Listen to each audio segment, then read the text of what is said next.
very impressive. Usually it's way longer. I think it's might be a little bit easier. I also usually aren't fully yelling at people. Usually the microphone works. That tends to motivate people.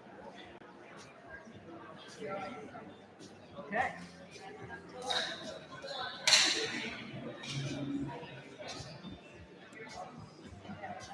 Check 1, 2. Okay, how can everyone hear me? Yeah, thumbs up, thumbs up. It's not a super loud microphone, so hopefully we can just kind of keep it down, and that'd be great. Thank you so much for coming. My name is Andrew Williams. I'm one of the board members for the TPMA. I'm also a director of product at a company called Vertical City. Thank you so much for attending the very first event of the year. So give it a round of applause for yourselves. I should say season, first event of the season. I do know what month and day it is. We're going to start off with a land acknowledgement. We acknowledge that the land that we're meeting on is the traditional territory of many nations, including the Mississaugas of the Credit, the Anishinaabe, the Chippewa, and the Haudenosaunee, and the Wendat peoples, and is now home to many diverse First Nations, Inuit, and Métis people. We acknowledge that Toronto is covered by Treaty 13 with the Mississaugas of the Credit. We have an action-packed event for you, which is only possible because of our amazing event sponsor. So I'm not sure, Diane's over there. Please give it a round of applause for Rose Rocket. This is like one of the most beautiful offices in the city. And thank you very much for letting us be here. Rose Rocket is an amazing venture-backed Series B business born out of Y Combinator and is proudly headquartered in Toronto. And it makes software to empower the $700 billion trucking industry and helps them work more collaboratively online. They're not the only sponsors for the TPMA. We also have two amazing sponsors, one of which has a bunch of team members with us today. So we've got the product recruiter, Heidi and Heidi's team. Where's Heidi's team? Well, stand up Heidi's team as well, so everyone can know where the recruiters are. So anyone looking for a job, the recruiters are right there. Anyone looking to hire, the recruiters are right there. So thank you so much for your continued support for the TPMA and everything that you do for the community. Lightster, this is, I think, the second year that they've been a sponsor for the TPMA. They help product managers and designers test features, prototypes, and do competitive analysis. They're a really great company, so definitely go check them out. I believe there's actually a discount for TPMA members as well. Okay, lots of new things. We've got perks. So TPM members get perks now. So this is something called Perkopolis. There's sort of a full breakdown of the various perks that you get for just being a TPMA member. So go check that out. There's lots of information on our website as well. TPMA is a volunteer-powered organization. We're a not-for-profit, and everyone does it out of the love for the community. And so if you give a quick round of applause for all of the many people working behind the scenes. And these are just some of the people, like there's more behind the scenes as well, and we're constantly increasing our pool. So if you're ever interested in volunteering, be that with our blog, via the events division, as a speaker, as a blog contributor, or in any way that you can, check out our website. There's usually lots of roles, and yeah, feel free to email us and we can talk. We have a bursary now. So the Alan Armstrong bursary is in honor of the late Alan Armstrong, who is one of the co-founders of the TPMA, which was, I think, in 2001, and when he joined. And so this bursary was set up in his honor because he was such a great community builder. So essentially what it is about $1,000 for any education programs that you are looking to apply. So things like Reforge, BrainStation, things like that, different product education courses, you can apply to receive the bursary. So AJ in the corner over there, if you can just, yeah. AJ over there is running things, so if you have any questions, please go talk to him. Okay, mentorship. So you may or may not know, we run a very large mentorship program for both mentees and mentors. So that is matching both mentees and mentors throughout the GTA with each other to help develop their careers and their coaching abilities. So signups are coming up October 2nd, and that's for both sides. So even if you don't think you're senior enough to mentor, if you've been in the career for a few years, I'm sure there's things that you can impart. We are always looking for more mentors, I will say that. So this is really, the more people that step up to mentor, the more people we can mentee. We have lots of events coming up. So actually, I'm going to go to this. So we have quite a few online and in-person events coming up. So we've got 2 events that are online. A community event. So this is run by our AI community group. It's ethics and privacy in AI-driven product management. Very important conversation. And then we have a skills workshop all around stakeholder management for PMs. And then next month, we've got a really interesting event around finding career growth during a downturn, which is, I think, a very timely topic. And we have a really special speaker for that one. So more information will be posted on our website in the coming weeks. Okay, you guys should be bored of me talking by now. So let's actually get to the main event. David versus Goliath, how product teams take on the industry giants and win. So we have 2 amazing speakers that are going to take you through this, Veronica Pinchin and Jason D. There will be questions, like Q&A after this. So quickly, if you want to grab this on your phone and submit any questions throughout their speeches, we'll collect them and we'll do our best to get through them.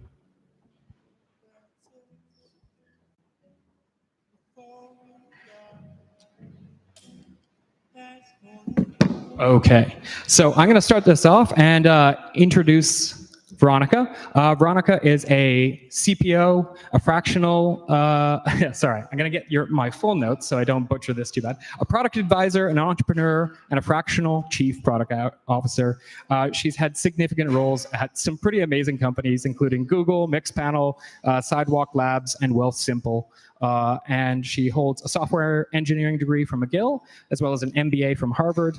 And she specializes in guiding seed, Series A, and growth stage startups. So I'm really excited to welcome Veronica to the stage. Give her a big round of applause.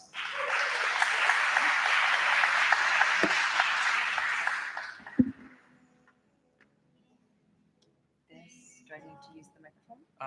Yes. Okay. Thanks so much, Andrew. Hi, everyone. I am Veronica.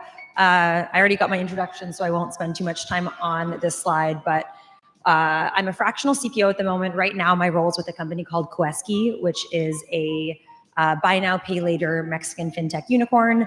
But more broadly, I do product advisory, fractional CPO, and product coaching. A lot of the examples I'm going to talk about in my slides today come from personal experience in the trenches at some of these companies. But I will say that some of the examples I pull are also just from companies I admire. Airbnb is probably front and center there. So some of this is kind of the hard-earned lessons, and some of it is kind of from seeing these companies from the outside. But today I'm here to talk to you about this story, which I'm sure most of you are familiar with. A story in which it's a story from the Bible where David, who's a Philistine giant, basically challenges anyone to come and defeat him. And for many weeks, I think 40 days, no one is brave enough to do it until David comes forward and defeats him with a slingshot. And so in this story, we're going to be mostly talking about you guys who are in this story, the upstarts, and how you can compete against the competition. And so in this case, the competition is large incumbents that have an established customer base, brand. I should also realize this is very small, so I will make sure I read things. An established customer base, brand, they have healthy revenue, they have scaled processes, all advantages that they have going for them. So how do you compete? And so really this whole talk is just about the stone. What are the tools that you have that will allow you to get an edge on those large incumbents? And so I'm going to dive right in, starting with the story, or the lesson of be faster. And I start with this one because I think it's the most important. I'm also going to spend the longest on it because it's the one that I see the vast majority of small teams and startups get wrong, even though it's supposed to be the most obvious one. And I think that this is kind of pulled from my own experience. I have invented the 4 C's of startup slowness. So 4 reasons why I see companies failing to make speed a key competitive advantage. The first one is collaboration. I am aware that we all like to be collaborative. People like to be liked. People like to actually bring people along in their vision. And often, even as a startup founder, kind of bringing people along is a way that you build your culture, all of that. However, I've actually found that in the most successful startups, they know when to not collaborate. They know when to build teams that are kind of highly autonomous and honestly run a little bit like dictatorships, where you have one strong leader with a strong vision who knows what they want to do and is willing to make hard and sometimes unpopular decisions, especially in cases where those decisions are reversible. When you have more people in the room and when you collaborate more, that often means more stakeholders, more competing viewpoints on what the right path is, and those things can really slow you down. So when you're designing a team for speed, be really mindful on the level of collaboration that you build into the way they work.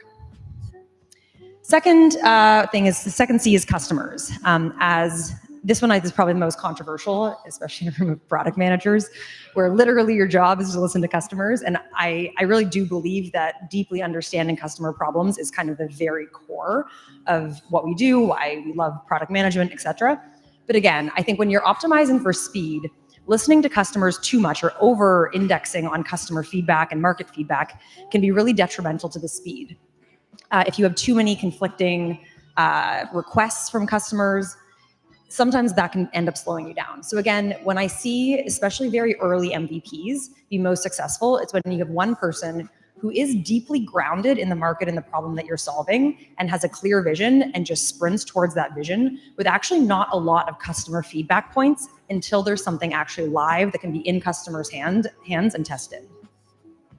Next thing's quality. You can see a theme going here. We all like to build really seamless experiences. It's amazing to have kind of I worked at Wealthsimple, where literally all day, every day, we were just trying to build seamless and delightful experiences. It can be really hard to build this muscle. Again, I think people know that you should, make smart quality trade-offs, but I actually do believe this is a muscle you have to build, where you get used to building products in a way where you're making some decisions that feel bad. You're launching a painted door test and it's a dead end and the customer just falls off a cliff. You're building a back end where you're taking on sort of what feels like egregious technical debt in order to get something out of the gate faster.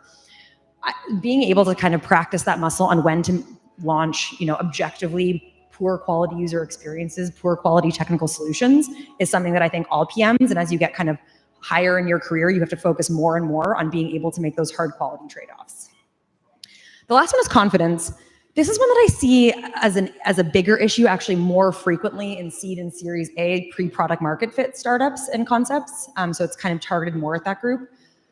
But I think when you've raised money around an idea, there's a tendency to want to prove that you were right in order to kind of maintain the confidence of the people that gave you money, the people that invested you, or the customers that hired you to do a job for them.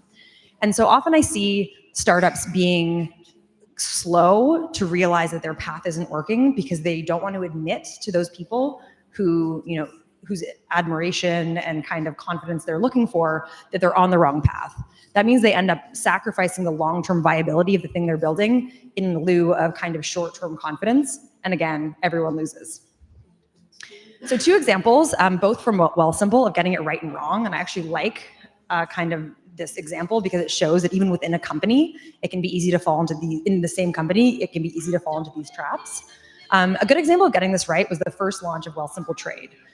So for anyone that uses Wealthsimple, we started out as just a managed investing product. And sometime in, I think, late 2019, a very small team at Wealthsimple had the idea of launching a direct investing platform to kind of bring some of the same ease of use and kind of lower cost options to Canadians. The way that this was built was basically a very small team. Most of Wealthsimple didn't even know they were working on this until it was already built. So it was it was incredibly sort of stealth mode within Wealthsimple. It was built incredibly autonomously. If you use this app, it was built as a separate app. When we talk about that separate technical stack, we actually launched a separate app in the App Store, which, fast forward 3 years, there was like a reunification that we had to pay dearly for. But at the time, it made a lot of sense to build it completely independently from a team perspective, from a technical infrastructure perspective. And the scope, if you use that version of the app, was very limited. It was Canadian only, very limited types of trades, very limited even like stocks that you could buy. But it worked, and it allowed us to prove out the concept and iterate up from there. The outcome was that we basically built the MVP of trade in a matter of months with a team of less than 10 people. It was insane. Same company, fast forward a couple years, and all of a sudden there's kind of a bigger, more established base of trade customers, and we want to launch USD accounts. This is an example of kind of the way that we ended up building it, ended up kind of shooting us in the foot and kind of falling into a lot of actually the 4 C's that I just covered. There was so much customer pressure and feedback on the types of features they wanted, because everyone wanted this thing so badly that it was easy to get kind of lost in the swirl of all of the different feature requests. And all of a sudden the scope of what we tried to build really ballooned early in the process.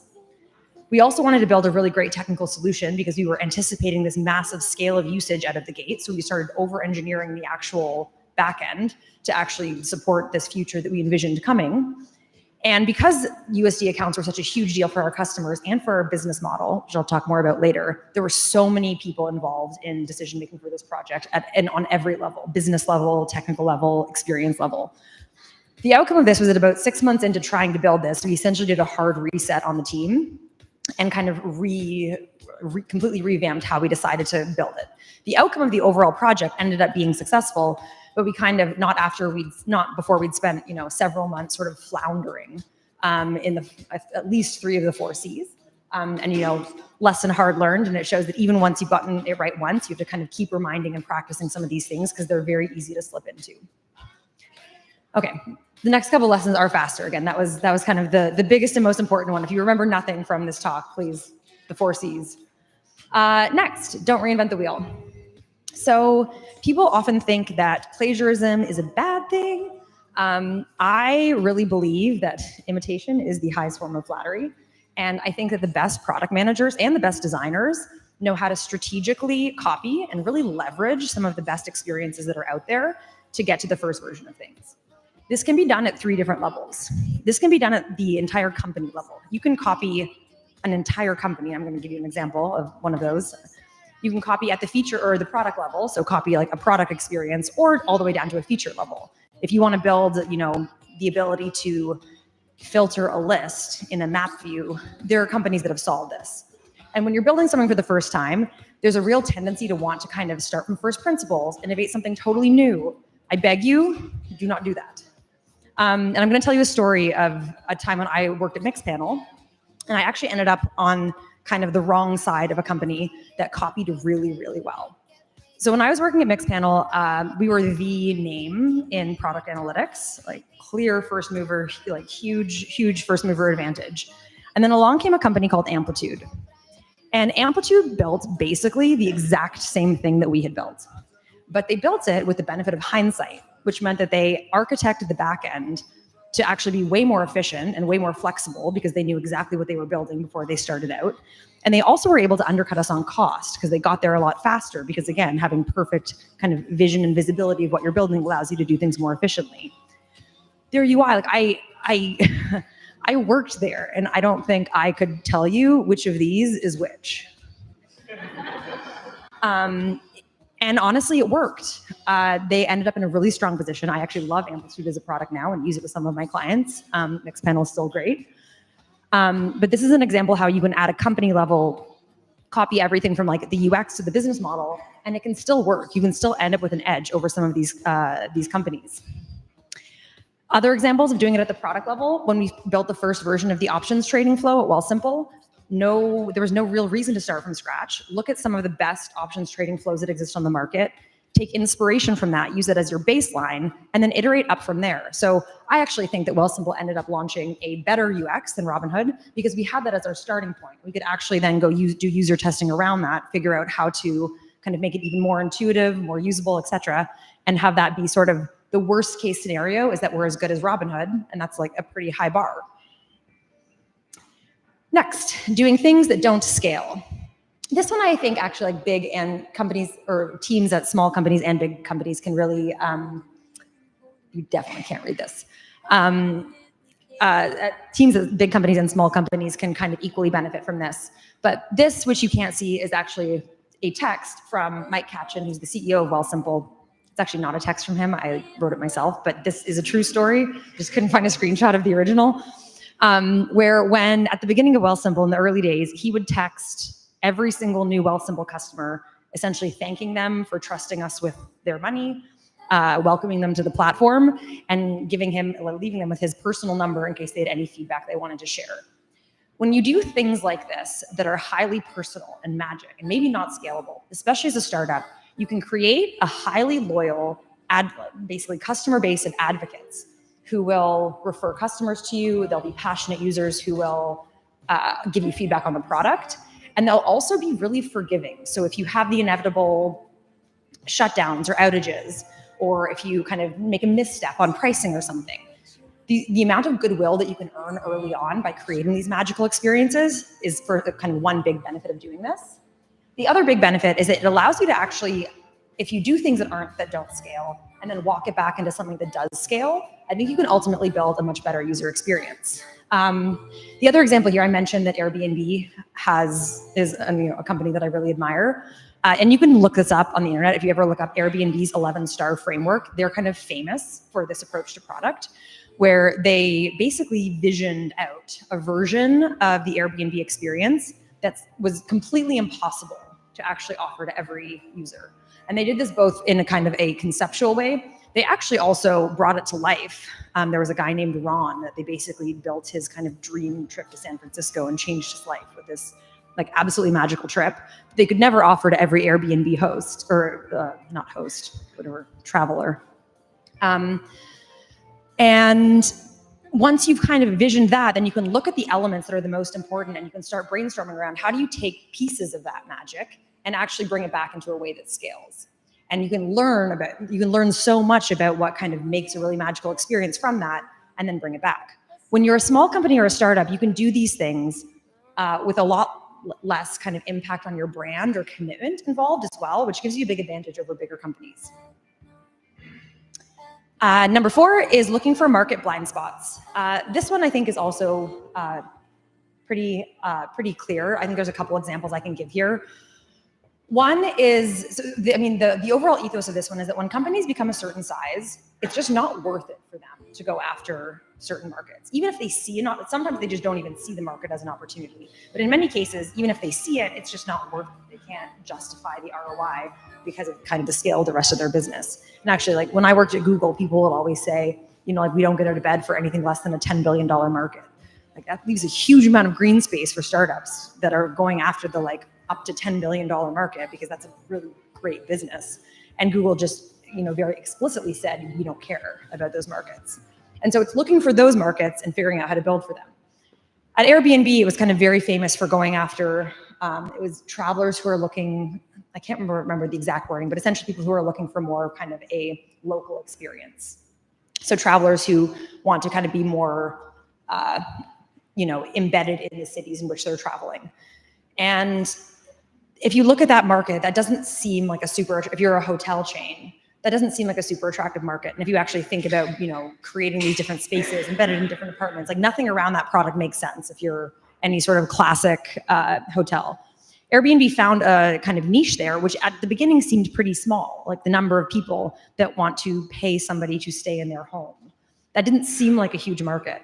Airbnb found a way to kind of both find product market fit in that space and then slowly expand to the point where Airbnb is now a kind of a real contender going after, business travelers even. I'm traveling for business next week and staying in an Airbnb.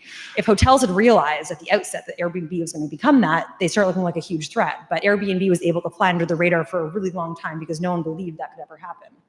And actually another example of this is at Wealthsimple even. The big banks in Canada kind of very explicitly, unless you have, I don't know what the exact cutoff is, but I think it's like $3 or $5 million. Unless you have like $3 or $5 million, you're not going to get personal banking. You don't get access to alternate investments like private credit, like venture. You have to go physically into a branch to make a wire transfer because you don't have someone to do that for you as part of your services. All of those things basically if you're in the kind of 100K to 3 million range, make you, not worth it to a big bank. Wealthsimple looks at that and says that's an incredible opportunity to provide kind of better service, better products, democratize these things for Canada, and also build a really successful business on top of it. So those are both examples of going after a market that a big player doesn't care about as much. And the last lesson is dismantle existing cost structures. I like to start this one with this quote. You can't really see the picture, but it's Bane from Batman, which is, part of this is, you merely adopted the dark. I was born in it, molded by it. And I like this because if you look at the large companies that you're up against that were founded, in some cases 100 years ago, think about Wealthsimple up against RBC. When these companies were founded, so much of the technology that we take for granted today and that's disrupting the way that we live didn't exist. A lot of them have adopted that technology, but it's not foundational to their DNA. It's not how they fundamentally work, which I think leaves a huge opportunity for companies who actually kind of fundamentally structure their operations, structure their costs, structure their business model in a way that leverages some of these things that exist. Because companies like RBC actually can't. They're physically unable to shift their business model to the extent that would be required to kind of fully live the life of these new technologies, like these cloud, generative AI, like outsourcing and globalization, mobile, blockchain. Like mobile's not even that new, but there's still a lot of companies that haven't fully kind of adopted it. And this one I like to end on, because doing this, I think, is one of the most brave things that you can do as a startup. And I think one of the ways that you can kind of really leverage your small size in a way that the kind of Goliaths in the industry never can. And so I end on this story, which is the story of, I talked earlier about launching USD accounts and kind of the challenges from a process perspective of launching those. But one of the reasons that it was hard to kind of do that as a standalone tiger team that with no one's input is that at the time that we were building USD accounts, this is roughly what Wealthsimple's revenue looked like. The red bar is our FX fees that we were paid from people buying US securities in their Canadian accounts. And the blue is everything else.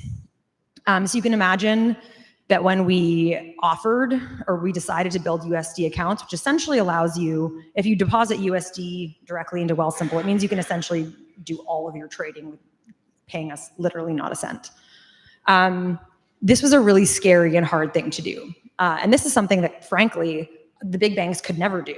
Can you imagine the big banks basically taking just essentially eliminating all of their FX revenue and transaction revenue? Their shareholders would not allow it. It just wouldn't be possible. At Wealthsimple, we were still small enough, and again, could leverage our size to actually rethink our entire business model, leveraging a lot of the new things. So we basically, in parallel to building USD accounts, we started to look at other ways to diversify our revenue using things like alternate investments. So we started launching private credit and venture capital, which again was an incredible thing for our investors and a huge democratization of a really incredible asset class for Canadians that we also charge management fees on. We also launched options trading. We started getting better with cash management and charging interest on uninvested cash. We basically launched a bunch of things to really kind of spruce up and diversify our revenue model. And we're kind of willing to take this really scary leap of launching something that had the power to essentially completely eliminate all of our, or 90% of our revenue overnight. This type of move where you're actually kind of taking a step back, rethinking your entire cost and business model, and then acting on it is something that the big companies just can't do. We now have this like fundamental foundational cost structure advantage over the big banks, where a lot of the things that you can get at Wealthsimple from like the high interest, I don't work at Wealthsimple anymore.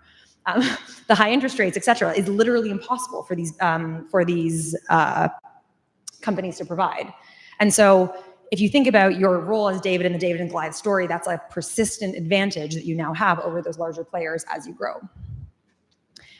And so with that, just a quick recap. The 4 C's of startup slowness, please remember that if you remember nothing else. Plagiarize, copy, it's a compliment. Do things that don't scale, so just create magic. Like really think about how can I create magic, should be the bar, and then walk it back from there. Look for market blind spots where you can basically land and expand and build loyalty in a small niche within a larger market, and rethink your business model and kind of be willing to blow up your business model. And with that, this is my LinkedIn. I'm Veronica Pinchin. Feel free to connect. Thank you. Thank you so much, Veronica. Okay, just another quick Slido break. So we are collecting questions for after the two presentations. So we will do that. So just if you haven't gotten the link, please grab it real quickly.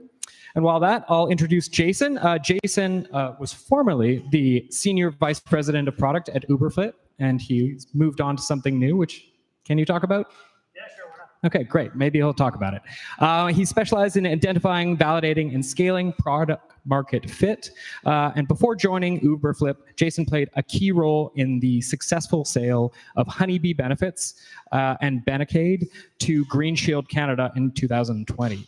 And more recently, he led Uberflip through its acquisition by Path Factory. So he's going to be taking us through a case study in that process. And so please welcome to the stage, Jason.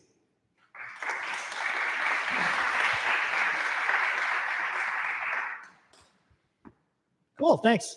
Thanks for the TPMA. Thanks to the TPMA for inviting me to speak. And more importantly, thanks for all of you for spending part of your, what day is it today? Tuesday evening listening to, of all people, me talk about stuff.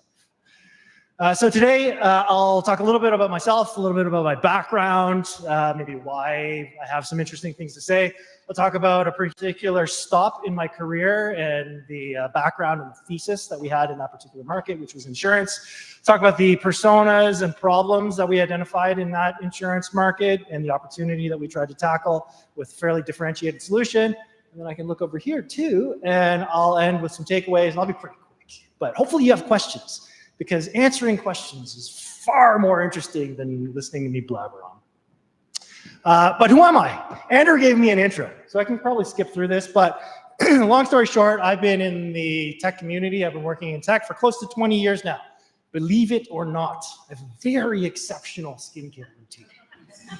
And in that time, I've done a million things. I've literally had every job at a startup, but primarily I've been focused on trying to build out, scale, and grow high-performing product as well as marketing organizations. And I've been lucky. I've had quite a few interesting stops in my journey. One of the first places that I worked when I started in tech was a startup based in Toronto called Platespin. Platespin was in the data center management, kind of cloud infrastructure space before cloud was even a buzzword. That's how old I am. Platespin, we ended up selling to a company called Novell. At the time, that acquisition was actually one of the 10 biggest exits for a Canadian software company of all time. More recently, as Andrew mentioned, I was at a company called Uberflip. Uberflip is a content experience, content engagement, content intelligence platform for B2B marketers, and he spoiled this slide. We recently sold that company to another company called Path Factory. Along the way, I also had another interesting stop in my journey, and that was as a founder. That's a bit of a magic word. I was a co-founder of an email marketing platform called 4Rewards. We were pretty lucky, had some success, won some bullshit awards, also got some analyst coverage. But the reality is not everything that I've ever done has been super duper. That didn't work out. We ended up folding that company, but to this day, it's probably the best experience, best learning experience, and best set of lessons that I've learned across the entirety of that 20-year career. But today I'm here to talk about something different. I'm here to talk about a different chapter in my career, which is the wild and wonderful story of Honeybee Benefits. So like any good story, you have to start with a challenge. You have to start with an opportunity. And I have a very simple heuristic that I use to try to identify the best opportunities. I am not a very smart man, so I have to keep things very simple. And in my experience, sometimes the biggest opportunities are simply a combination of a huge or gigantic marketplace of users and a fundamentally broken user experience. And you could make an argument that in Canada, there's no better example of that equation coming to life than in the health benefits space. In Canada, we have public healthcare, so that's okay. And as a complement to public healthcare, we all have health benefits. And they're okay. They're fine. But is that good enough? Is that the experience that we all want? The experience that we all would aspire to get? I don't think that's the case, especially not the case a few years ago when we were kicking off the adventure at Honeybee. So what's wrong with the benefits space? Well, benefits are expensive. And like all insurance products, it's not just that benefits are explicitly expensive, but for all of you probably have car insurance, home insurance, tenant insurance, some kind of insurance, and you have that experience where every year you go to renew your policy and the insurance company screws you up. And that's the case for companies who are providing health benefits to their employees as well. Over and above that, the face of teams in startups and many companies is rapidly changing and transforming. You have Generation X sitting alongside millennials, sitting alongside Zoomers, and each and every one of them has very unique needs when it comes to their benefits, coverage, family needs, et cetera, et cetera. And increasingly, even today in a downturn, companies are competing in a war for talent. And one way that they try to compete is with their company culture. Ironically, despite the cost of benefits, health benefits are rarely part of that company culture conversation. Looking back at Veronica's comments about underserved markets, over and above that, there is an extremely underserved market, and that is in the small business sector. The 3 big incumbent insurance companies in Canada really could give a shit about small companies, and this was the context in which we felt this was a huge opportunity with a fundamentally broken user experience that we could exploit. And in that challenge, there has to be a hero to that story. So one of the heroes to that story that we were trying to tell is somebody that we called Employer Emily. Employer Emily is an HR manager at a small company. And being that, she has to wear a million hats every day. She has to manage She has to manage everything from the administration of payroll through to benefits, through to policies, through to procedures. And when it came to benefits, most of the time she was just fielding complaints.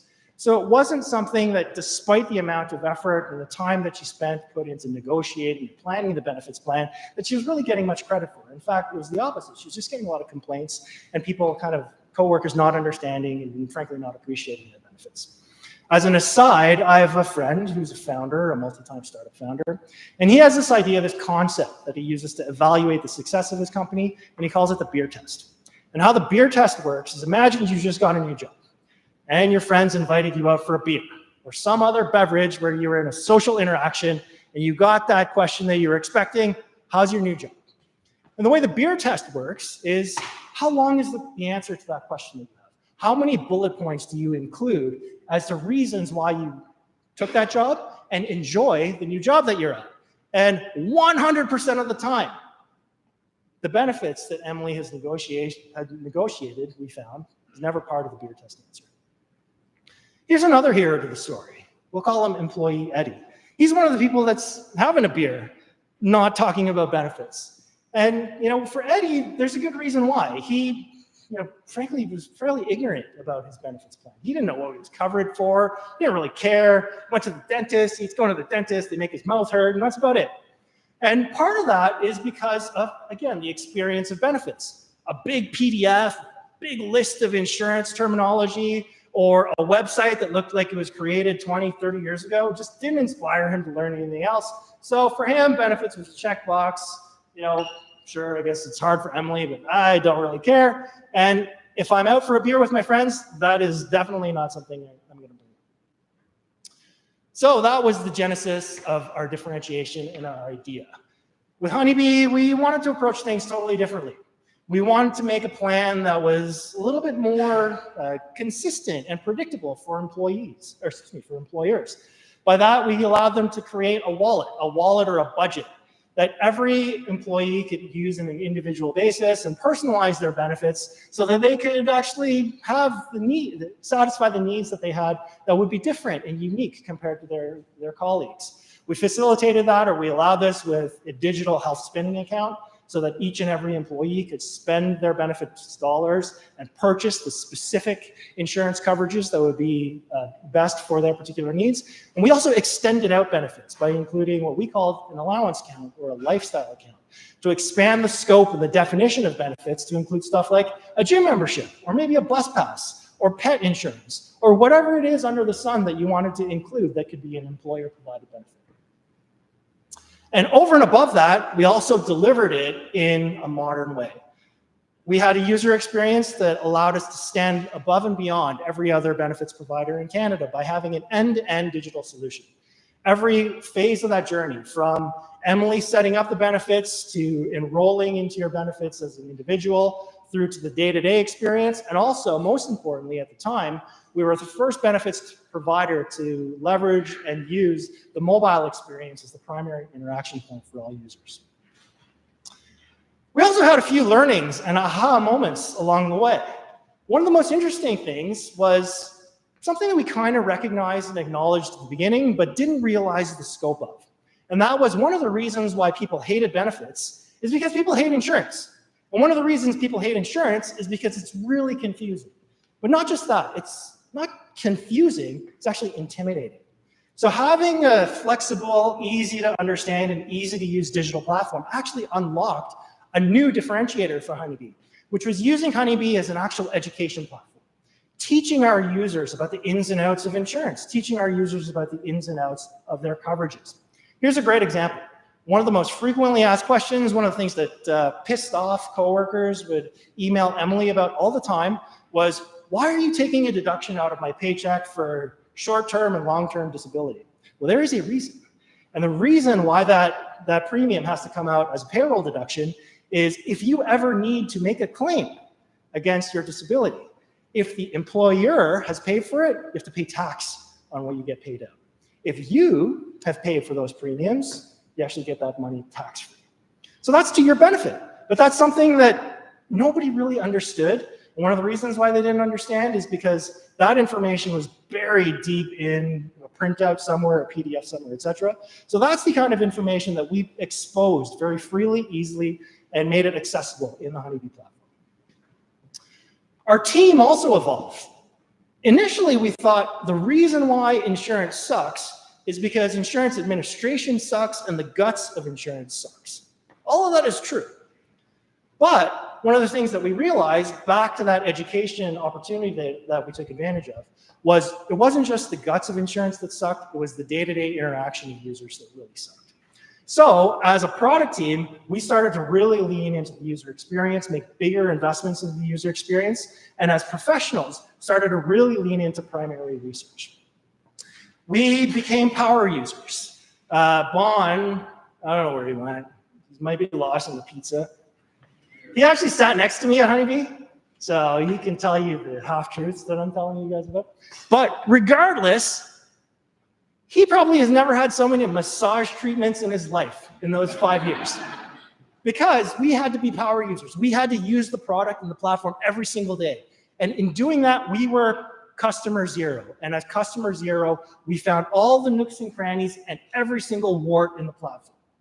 On top of that, we validated all those warts, and we found even more warts by really leaning in and doubling down on primary customer research. It was lucky because most of our customers were startups just like us, so they could relate and we could chat. Also, this was before COVID, and a lot of our customers literally were right around the corner from us. And we took advantage of that by, in some cases, having weekly and bi-weekly syncs with our customers directly. So that brings me to the lessons part. How can small teams be disruptive? Or how was Honeybee disruptive? Well, there's two areas where we really kind of made big investments to try to take advantage of our small scale to compete with the Goliaths of the world. The first was agility in our innovation. I and the team had a fundamental belief that the most expensive thing that you can do as a startup is commit code. So before you commit that code, you need to do whatever you can to validate the value of the feature or the component that you're about to create. And we really lived and breathed that. And here's a great example. With Honeybee, one of our magical features was instead of having to remember the name, location, treatment code, etc., of the massage or the chiropractor that you went to, it would be magical.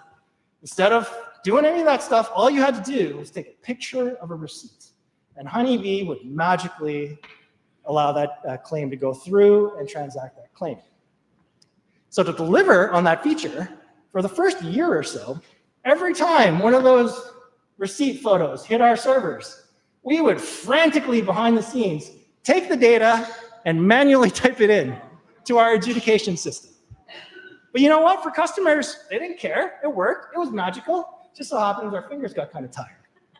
But what that allowed us to do is really validate that that feature was magical. That was a feature that showed up in the Google Play Store reviews. That was a feature that showed up in the Apple App Store reviews. So that allowed us to justify what ended up being a fairly expensive investment in automating that procedure with some OCR, or optical character recognition technology, as well as building out some automation in the adjudication platform we had underlying Honeybee.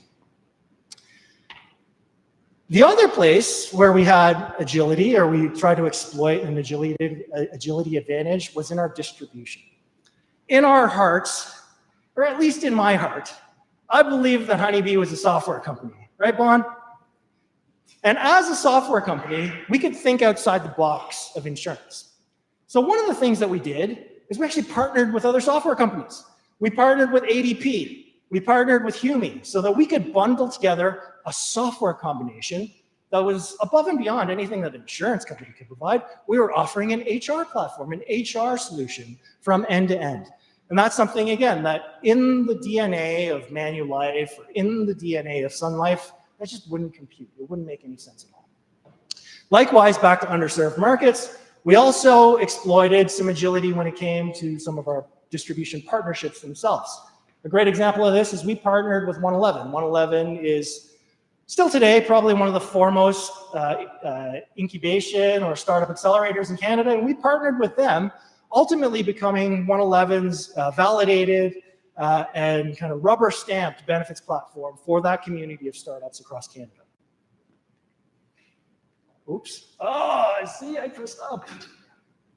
That's a terrible user experience. So how did the insurance world react? Did we make a difference? Did we make a difference beyond this stuff that I'm presenting you today?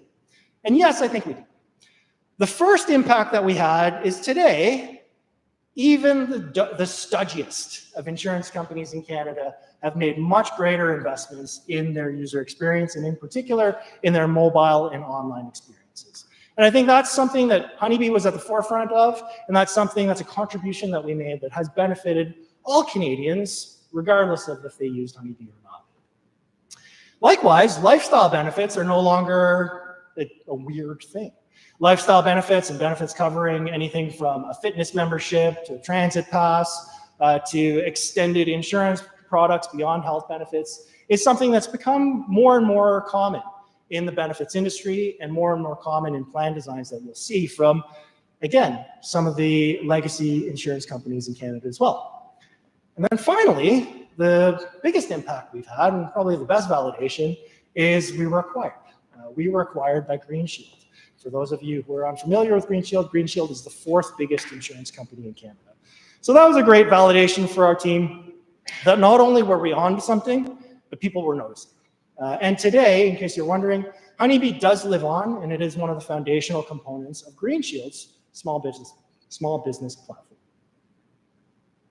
So here's some takeaway product advice. It's very abrupt, I know, but this is the end of my talk. So the first thing that I would suggest you focus on is specificity. The more specific, the more hyper-focused you are on a particular niche, the easier it will be to execute against a plan. It's always easier to execute against a plan against a very specific individual or niche than it is to execute a plan against a broad generalized market. To extend that, the other advice that I have for you is differentiation. But think of differentiation in a somewhat different way. Think of differentiation as guardrails. The tighter you have with differentiation guardrails, the tighter you have and the clearer you are in the North Star that you're looking to achieve, again, that can accelerate your decision making because everything will align to that primary decision you made, which is what is our thesis of how we want to be different. And then finally, just exploit your agility. You're small, you got nothing to lose, so why not? Fortune favors the brave. And I promise you that the big incumbents in Canada and globally will not be fast enough to keep up with you. Thanks for listening. I have a very unique name, except there's another Jason D in San Francisco somewhere who's actually the CFO of Dolby Labs, and it really pisses me off. But you can look me up on LinkedIn. I encourage you to like, follow, subscribe. That's all the YouTube stuff. And I'll throw it over to Andrew for Q&A.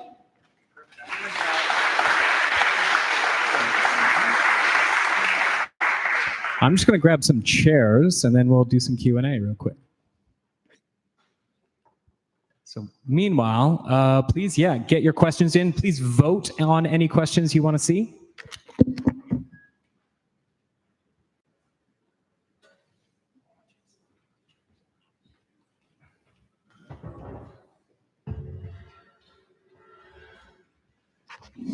So we're going to be sharing this guy because these are the two microphones that we have, or you guys can share this.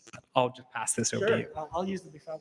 Yeah, so we will start things off. Okay, so are there any tools, software development, or product management techniques that can allow you to move faster as a company? Question for both. I guess I got the big fat mic, so I'll start. In terms of tools, techniques, I'm not a big framework guy, but there is one, I guess, framework or best practice that I fundamentally believe in. Way back in the day, I took pragmatic marketing, which I guess is an old school cert now. And the only thing I remember from pragmatic marketing was an acronym that they said was NIHITO. They said, make sure in your schedule you schedule in tons of NIHITO activities. Sounds like a fancy term, but what NIHITO stands for is nothing important happens in the office. As a product manager, you need to speak to as many customers as you can, take advantage of opportunities to speak to people outside of your organization, because the more that you speak to customers, the more that you speak to stakeholders outside of your office. It's not just that you're gathering big piles of data, but in gathering big piles of data and in having more frequency of conversation is when you'll actually be able to dig through the ones that matter the most. I would say there's a couple things that I think in terms of frameworks and tools can help you move really quickly and with more agility. I think the biggest one is being ruthless about prioritization. And I think this starts applying as soon as you have more than 3 projects or initiatives on the go at the same time. I think the single biggest thing you can do to improve speed, and actually when I start with a new client and I'm trying to kind of help them execute more efficiently, I often set myself a goal of killing at least half of the ongoing projects in the first 6 months that I'm there. Because I think the bloat of projects and how many things can become priorities makes it impossible to really get kind of a fewer set of things done effectively. And then in terms of tools, there's, I think, so many different ways of doing product management in terms of kind of the tooling, the frameworks, et cetera. But I'd say a couple things. I think having some sort of place where the blockers, status, et cetera, of your critical initiatives can be seen and surfaced. You can use Jira or Notion, or there's a lot of different ways of doing that, Confluence. So I think that having something like that you organize around is important. I also, unsurprisingly, with my background at Mixpanel, I think having product analytics, if you can very quickly launch A/B tests, get kind of quick reads on things that you're launching, anything that gets you kind of a tool that gets you data faster allows you to move more quickly and I think Mixpanel, Amplitude are great for those on a quantitative standpoint, but also standing up things like customer panels, or not necessarily customer panels. I often will do kind of customer power users. There's a name for them. Customer board of directors, that kind of thing, like a customer board. Yeah, there's a board, but there's a name that I've used for it in the past that it's basically when you have a bunch of customers that really love your product that commit to coming in once a month to talk about any of the things. Anyways, whatever you want to call it. I've done this at a lot of different companies, so having that built in so you can quickly get anecdotal feedback. And so I think finding some of these structures where you can kind of very quickly collect data, qualitative and quantitative, and then organize things in a way where everyone can see what the priorities are and blockers can quickly get surfaced and kind of addressed is sort of the 2 things that I think make the biggest difference. Okay, we'll jump into actually just a quick specific question for you, Veronica. How did you measure the success of the Wealthsimple app, and did you set your success criteria before you started building? So we always set success criteria prior to launching something. Often the success criteria was rooted in the reason we were doing that thing. So, with USD accounts, actually what we were trying to do is we were trying to get more sophisticated traders to bring their assets to Wealthsimple. Because if you're a sophisticated trader, you're not going to pay whatever 1.5% on every USD trade you make, for example. Our metrics sometimes were useful, sometimes were not. We actually launched Wealthsimple Trade a month or two before GameStop, and all of the metrics that we had were completely useless. And it was actually like all hands on deck for a period of time where we just tried to like keep the lights on, essentially. I joined like right after I joined in kind of, I think, March of that year, like as kind of on the tail end of GameStop. But I hear the stories of folks, basically everybody in the company was expected to answer customer tickets and things like that to just get the backlog through. So things like that. So I think you set your metrics to keep yourself accountable to the reason why you're building something, and make sure that if you're not meeting your targets, you're asking critically why. Sometimes those targets end up being not useful, but sometimes they end up allowing you to course correct into something that ends up being kind of a much better product in the long term. Awesome. When identifying a market to disrupt, how might the team validate that market is open to adopt the changes that you're proposing? That's a good question. Again, I think if you can experiment with early customer feedback on elements in the customer journey, elements in the user experience, features that are missing, excuse me, and you can do that with primary research, you can do it with survey research. Usually I like to combine the two. With survey research, you can sort of get a ballpark estimate of, do people care about the fence that you're looking in? Do people care about this kind of target that you're trying to go after? And then augment that with direct customer feedback. Oftentimes it helps the most if you are a user, or if it's a problem that you're intimately familiar with, so that you can kind of double down and validate the specifics of the broader general feedback that you have. So just feedback is probably the best way. And then also the trickiest thing once you're past that stage is as soon as possible. I'm a big fan of trying to monetize. So it's a very different response you get of, do you think this is a good idea, versus would you pay $1 for it? And the sooner that you can inject that would you pay $1 for it question into that research, the better off you'll be. Yeah, Veronica, do you have any? Or okay, well, actually, there's a great question that I think we can get perspectives from both of you. So the original question is referring to your Mixpanel story. If you look back, what should have Mixpanel done to create a competitive moat against Amplitude? And I'd actually love to hear sort of the same question with Green Shield and Honeybee for Jason. But yeah, Veronica, if you'd like to take that one. I don't fully know the answer. It was really difficult. I think we were certainly too slow to fix and re-architect the back end, which just made it impossible to match the speed that Amplitude could launch new features. So at some point, we couldn't really abandon our existing infrastructure, because it's not like we could build a whole new version from the ground up, because all of our existing clients were on that. It would have been a nightmare. So I think we should have moved more quickly to recognize that we were sitting on an incredibly profitable business, and it was a matter of time before we should have seen it coming, in my opinion. And at the time when Amplitude was building, we were actually putting a lot of resources against projects that candidly were kind of interesting, trying to set the next bar, the next vision further in the future. We were trying to kind of create the single source of truth for like every piece of data that could possibly come into your systems and ingest your data lake data and all these other things. We were trying to become kind of the next iteration ahead, as opposed to actually kind of looking behind us. And to be honest, I think we had about 3/4 of our backend team working on, we called it single source of truth, when like they should have just been migrating everything as fast as they could to a more scalable infrastructure. So I think first there's like a hubris story here, where we grew so fast, and we kind of had so many people paying us so much money that no one was really looking to see if anyone was kind of running up the road behind us. And if we had, I think we could have moved faster. And I think I think we needed that in order to, there's no way we could compete by the time that they actually got there.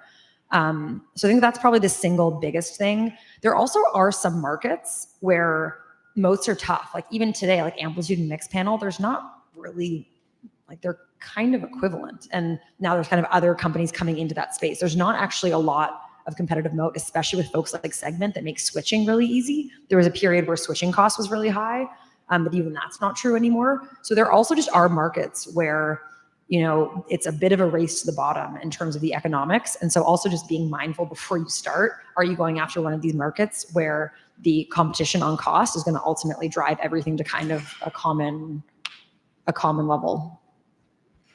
I'll answer slightly differently. With the biggest mistake that I've seen startups make, the biggest mistake I've made, and it's a mistake that, especially coming out of 2021 and the madness in SaaS, that I see an entire cohort of startups have made, and that is being too slow to move to your second product. Companies, you know, as Veronica mentioned, are inclined to have a lot of hubris, kind of rest on their laurels as their primary product. Their initial moat becomes a cash cow. And more often than not, what I've seen is that kind of distracts companies from making investments into quote unquote their second product. The other follow-on mistake that I see companies make is actually the context of which they think of their second product.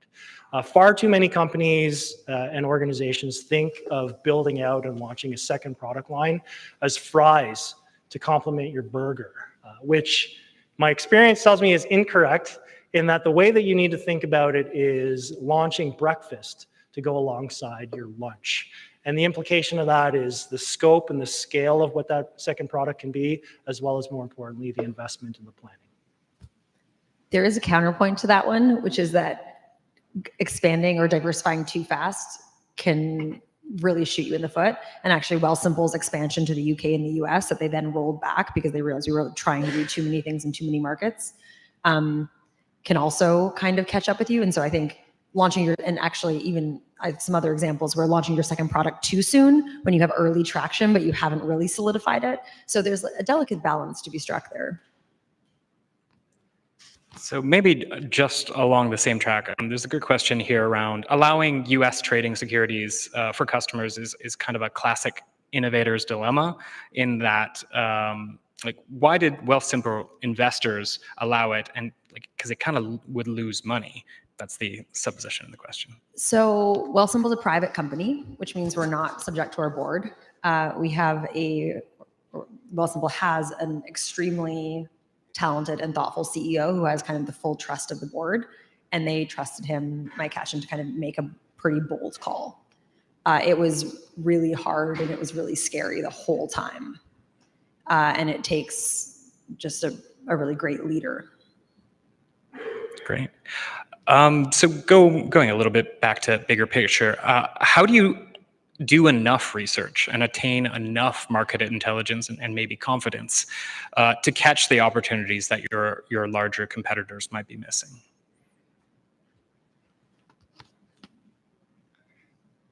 So I guess the short answer is don't do too much. The minimum viable research, I guess, is, I have very terrible advice, by the way. So one of the things I tell my teams is, once you get an anecdote twice, then that's data. An anecdote once is an anecdote. It's highly subjective. But once you hear that anecdote twice or three times, then that becomes data, and that becomes a trend that you can start to model. And it's one of those things that, over time, the more that you hear anecdotes, the more that you interact with customers, analysts, the external market, the more, frankly, you'll get kind of that gut feeling of when to start to react to those data points as you get them. Maybe another analogy that I'll use is, the reality is this is all gambling. My job is gambling. But the way I think about gambling is, think about poker instead of roulette. When you play roulette, you put it all on black, you put it all on red, and you let that wheel spin. But this business is poker. 99% of the time, the cards are in the house's favor, but poker has some skill to it. And the more that you can refine and kind of sharpen your axe, even if it's just a little tiny bit of skill that's involved, the more that you can influence your luck and the more that kind of your experience will build. Do you want to go on that one? Yeah. I agree with what Jason just said, and I think that kind of goes back to like this, the second C of startup slowness, about kind of listening to customers too much. I think, especially when you're kind of early in a market, I think nothing beats having some intuition. I work in B2C, so I also like spaces where I have like personal intuition that this thing is a problem, and that you just sort of throw something at the wall and see if it fits or see if it sticks. And so I think doing too much market research upfront is a challenge. I think you should have kind of a rough sense that there should be money being spent on that problem. That is actually one thing that I think is really important. In general, if you're solving a problem, someone should be already paying to solve it in some way, whatever that way is. Otherwise, you should really question whether there's a market there. And you should have a feeling that there is kind of opportunity to solve that problem better. You should like have that conviction. Once you kind of hit that bar, again, like I wouldn't do too much customer research or do anything until you actually have something that's ready to use. And then also, to Jason's point, ready to sell. Because like until someone has paid you for the thing, you haven't really gotten a signal that anyone cares. Awesome. How can a startup compete in a scenario where big firms are prioritizing agility, quick decision-making, and having startup founders in leadership positions? Or are you just screwed? First of all, I'd say it's not true. Every bank, every insurance company, the place that I'm going to next, has incubation, innovation factories. They will never be as agile as somebody whose livelihood sort of depends on your bet paying off. And the other thing is just more in a more practical sense. The more specific you can be in defining the problem, the more specific you can be in defining the opportunity, the audience, the personas that you're trying to tackle. To Veronica's point in her speech, most of the time those will be too niche and too narrow of a segment for big players to actually really care about anyway. Yeah, I agree with that. I think also those big companies, like they still are answering to their shareholders. They have a brand to care about. They're not willing to do things like paint a door test that like end in dead ends and like try things. A lot of like the fail fast stuff they actually can't do. And they'll try to find ways to do it kind of within the context of a bigger company. But it's not the same. And so I think that you just need to kind of like stick to those things and really kind of live that agile mentality, because it's really, really hard for even with those startup founders in those innovation pockets. I've yet to see one company like really fully allow them full autonomy, full, don't worry about the brand, do whatever you want. So their hands are still tied in ways. I suppose this question actually kind of just got to around the possibility of building stealth teams in large organizations. I mean, have you ever seen it work? Do you have any advice for large organizations, on how they would potentially create a stealth team or a small startup-like team within their organization? I think you have to have people who just really care about it. I mean, the other famous example of this is that the first version of Gmail was built by engineers. It's the genesis of 20% time was a couple engineers at Google deciding they wanted to like rebuild email. And that was how Gmail was built. Gmail, right? Not Chrome. Does anybody know this story? It was Gmail, right? Okay, thank you. And so, but again, these are people that, really just cared and saw a way to do this better. And Google ended up kind of institutionalizing 20% time because they actually wanted to give, and it didn't even really work though. Like, I don't know that anything meaningful has come out of 20% time in the last decade. And then at Wealthsimple, again, it was people that kind of saw this thing and like really believed that we could do better than, $10 per trade commission at these big things. And even some of the kind of low cost folks in Canada that don't have as great a user experience. Like we could offer this drastically simple, low cost thing. And in a lot of these things, they're more grassroots. I think trying to architect that sort of stealth team from the top down, I actually haven't seen it done. It might be possible. But I'd say you have to hire people that just really care about the problems you're solving. I'll take a more sort of selfish lens on that. For any of you who do have the luxury of working at a large organization, I would encourage you to take advantage of it.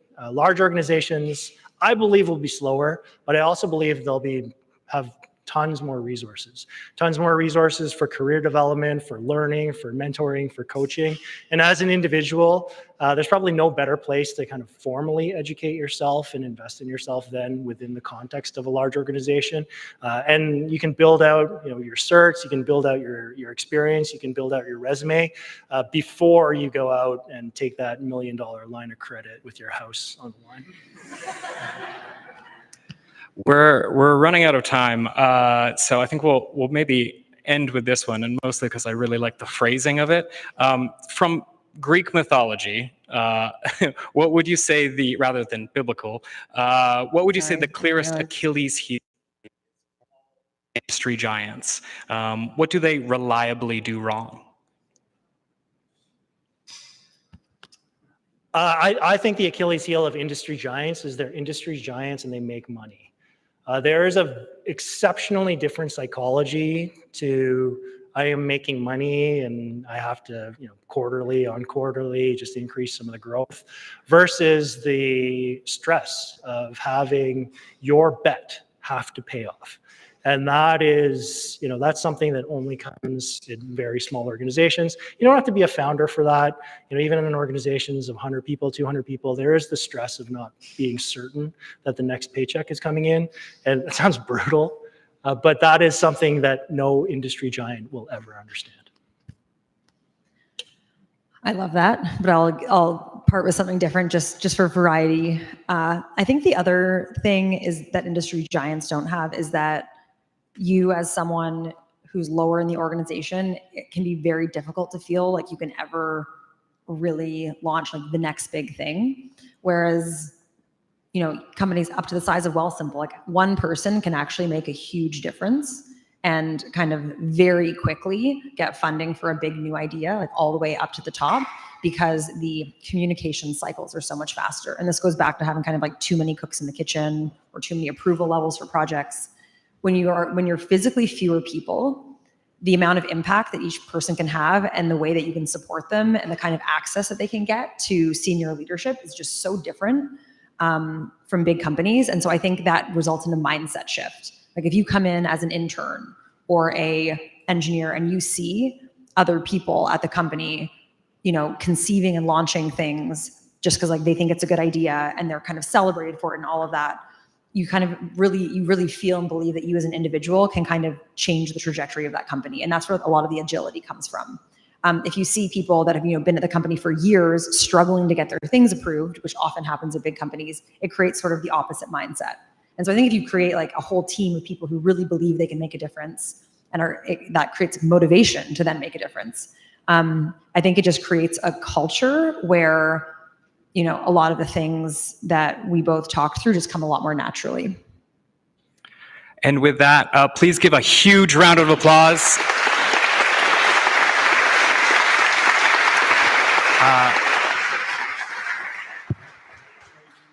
A trade for the proper mic. Thank you so much for everything. That was a tremendous Q&A and set of presentations. We'll be posting the slides for the event in our private Slack. So if you're not on our Slack community, please check that out. And then it wouldn't be a product event if we didn't accept feedback. So please make sure to let us know what you thought of the event. Give us ideas for future events, future speakers, people you want to hear about, topics you want to hear about. We have many events every month, and we're always looking for more community involvement. And speaking of community involvement, I don't know, is any volunteers for the TPMA here?